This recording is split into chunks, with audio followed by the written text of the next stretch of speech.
Micro oven ছাড়াই তৈরি করে নিলাম নরম তুলতুলে স্পঞ্জি কেক। এভাবে হাত দিয়ে চেপে দেখাচ্ছি কেকটা কতটা সফট স্পঞ্জি হয়েছে।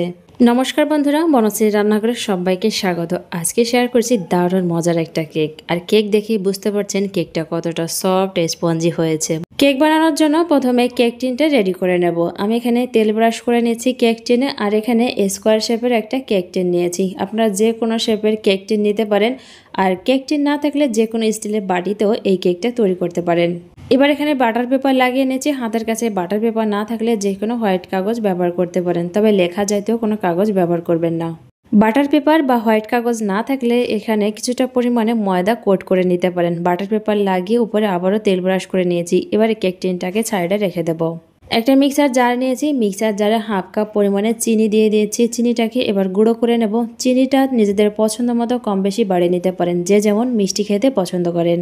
চিনিটাকে গুঁড়ো করে নিয়েছি। এর ভিতরে দিয়ে দিচ্ছি 2টো ডিম, 4 টেবিল চামচ তেল। তেলের পরিবর্তে চাইলে এখানে বাটারও ব্যবহার করতে পারেন। বাটার মেল্ট করে তারপর ব্যবহার করতে হবে। 1/4 কাপ দুধ দিয়ে দিচ্ছি। দুধটাকে আগে থেকে জাল করে ঠান্ডা করে নিয়েছিলাম। সামান্য পরিমাণে নুন দিয়ে দিচ্ছি। যে কোনো মিষ্টি জাতীয় খাবারে নুন ব্যবহার করলে খাবারটি টেস্টি হয় আর চিনির ব্যালেন্সও ঠিক থাকে। এবার এখানে দিয়ে দিচ্ছি ভ্যানিলা এসেন্স। যে কোনো ফ্লেভারের ভ্যানিলা এসেন্স ব্যবহার করতে পারেন। এবার এগুলোকে একসাথে ব্লেন্ড করে নেব। আমার কাছে মনে হয় মিক্সার জারে তেল, ডিম, চিনি এগুলো ব্লেন্ড করে নিলে কেকটা বানানো আরও বেশি তাড়াতাড়ি হয়ে যায়। এবার একটা মিক্সিং বলে নামিয়ে নেব। দিয়ে দিয়েছি 1 কাপ পরিমাণে ময়দা, 1/4 কাপ পরিমাণে কাস্টার্ড পাউডার। হাতের কাছে কাস্টার্ড পাউডার না থাকলে এখানে কর্নফ্লাওয়ারটাও ব্যবহার করতে পারেন। কালারের জন্য সামান্য পরিমাণে ইয়েলো ফুড কালার ব্যবহার করতে পারেন। গুঁড়ো দুধ, কর্নফ্লাওয়ার সমান সমান করে নিয়ে তার ভেতর সামান্য পরিমাণ ভ্যানিলা এসেন্স আর ইয়েলো ফুড কালার দিয়ে মিক্স করে নিলেই কাস্টার্ড পাউডার রেডি। 1 চা চামচ বেকিং পাউডার, 1/2 চা চামচ বেকিং সোডা দিয়ে এগুলোকে একসাথে ভালো করে মিশিয়ে নেব। কাস্টার্ড পাউডার দেওয়ার জন্য কেকের ব্যাটারের কালারটা এরকম হয়ে গেছে। আমি আগেই বলেছি যদি কাস্টার্ড পাউডার না থাকলে কর্নফ্লাওয়ার ব্যবহার করতে পারেন। তার সাথে সামান্য পরিমাণে ফুড কালার ব্যবহার করলে এই কালারটা চলে আসবে। কেকের ব্যাটারটা তৈরি হয়ে গেছে। ঠিক এরকম করে কেকের ব্যাটারটা তৈরি করে নিতে হবে। একদম ঘনও হবে না আর একদম পাতলাও হবে না। এবার কেক টিনে কেকের ব্যাটারটা দিয়ে দেব। আমার এই রেসিপিটি কে কোথা থেকে দেখছেন কমেন্টে অবশ্যই জানাবেন। ভালো লাগলে লাইক, কমেন্ট, শেয়ার করে দেবেন। আমার ইউটিউব এবং ফেসবুক চ্যানেলে নতুন হয়ে থাকলে চ্যানেলটিকে সাবস্ক্রাইব এবং ফলো করে পাশে থাকবেন। এবার একটা টুথপিক দিয়ে কেকের ব্যাটারটাকে এভাবে নাড়াচাড়া করে দিচ্ছি। ভিতরে যদি কোনো হাওয়া থাকে সেটা বেরিয়ে যাবে আর কেকের ব্যাটারটা সমানভাবে ছড়িয়ে যাবে। আজকে আমি এই কেকটা সিলভারের ডিশে বেক করে দেখাবো। তার জন্য একটা সিলভারের ডিশ নিয়েছি আর এর ভিতরে দিয়ে দিয়েছি পরিমাণ মতো নুন। নুন না থাকলে তার পরিবর্তে বালিও ব্যবহার করতে পারেন। একটা স্ট্যান্ড দিয়ে দিচ্ছি। এবার এটাকে ঢাকা দিয়ে 5 মিনিটের মতো ফ্রি হিট করে নেব। সিলভারের হাঁড়ি বা ডিশ যাতেই কেক তৈরি করুন না কেন, কেকের দারুণ একটা কালার আসে। ডিশটা ফ্রি হিট করা হয়ে গেছে। এবার এর ঢাকনা খুলে কেক টিনটা দিয়ে দেব। এবার এটাকে 30 থেকে 35 মিনিটের মতো বেক করে নেব।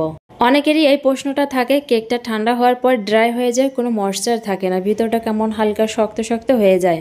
এই টিপসটা ফলো করলে কেকটা ড্রাই হবে না, নরম তুলতুলে থাকবে। কেকটা নামানোর সাথে সাথে গরম থাকা অবস্থায় একটা ঢাকনা দিয়ে ঢেকে দিতে হবে, অন্য একটা পাত্রে রেখে। কেকটা ঠান্ডা হওয়া পর্যন্ত কোনো ঢাকনা খোলা যাবে না। ঠান্ডা হয়ে যাওয়ার পর ঢাকনা খুলে দেখেই বুঝতে পারবেন কেকটা কতটা নরম তুলতুলে থাকে। ঢাকনা খুলে একটা টুথপিক দিয়ে চেক করে নেব কেকটা হয়ে গেছে। এবার এটাকে নামিয়ে ঠান্ডা করে নেব। এবার চাকু দিয়ে চারপাশে ছাড়িয়ে উপরে একটা প্লেট রেখে এটাকে উল্টে কেকটাকে নামিয়ে নেব। এবার কেকের উপরের বাটার পেপারটা ছাড়িয়ে নেব আর কেকটাকে মাঝখানে এইভাবে কেটে নেব। কেকটা কেটে নেওয়ার পর কেকটাকে আমি একটু উঠিয়ে দেখাচ্ছি কত সুন্দর একটা কালার হয়েছে। কাস্টার্ড পাউডারটা দেওয়ার কারণে কেকের ভিতরে এরকম একটা কালার চলে আসে। কাস্টার্ড পাউডার না থাকলে না দিলেও কোনো সমস্যা নেই, এমনিতেই কেকটা তৈরি করে নিতে পারেন। আমি এখানে কেকটাকে আমার পছন্দ মতো কেটে নিচ্ছি। নিজেদের পছন্দ মতো কেকটাকে কেটে নিতে পারেন। এইভাবে একবার কেক বানিয়ে যে খাবে কেকের স্বাদ কখনোই ভুলতে পারবে না, এতটা বেশি টেস্টি হয়। কাস্টার্ড পাউডার দেওয়ার জন্য এই কেকের টেস্টটা আরও দ্বিগুণ বেড়ে গেছে। এবার এখান থেকে একটা কেক নিয়ে আমি এভাবে হাত দিয়ে চেপে দেখাচ্ছি কতটা নরম তুলতুলে আর স্পঞ্জি হয়েছে।